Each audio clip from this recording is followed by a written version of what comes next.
Hi అండి. ఈరోజు వీడియోలో అయితే శుక్రవారం రోజు మనం తెలియకుండా చేసే అమంగళకరమైన పనుల గురించి అయితే మీతో షేర్ చేస్తున్నాను.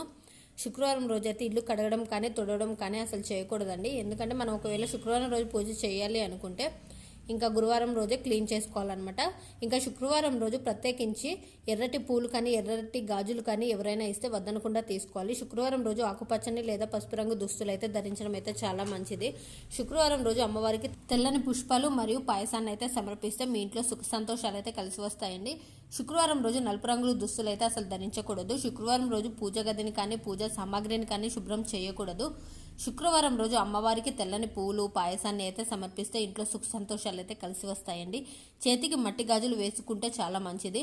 శుక్రవారం రోజు చేతికి వేసుకున్న మట్టి గాజులు అయితే మార్చకూడదు. పొరపాటున ఆ గాజులు తీసే సమయంలో గాజు చిట్లితే అది అశుభం కాబట్టి శుక్రవారం రోజు అయితే మనం గాజులు అయితే తీయకూడదండి. ఈ వీడియో మీకు నచ్చినట్లయితే లైక్ చేయండి. మరిన్ని వీడియోస్ కోసం మన ఛానల్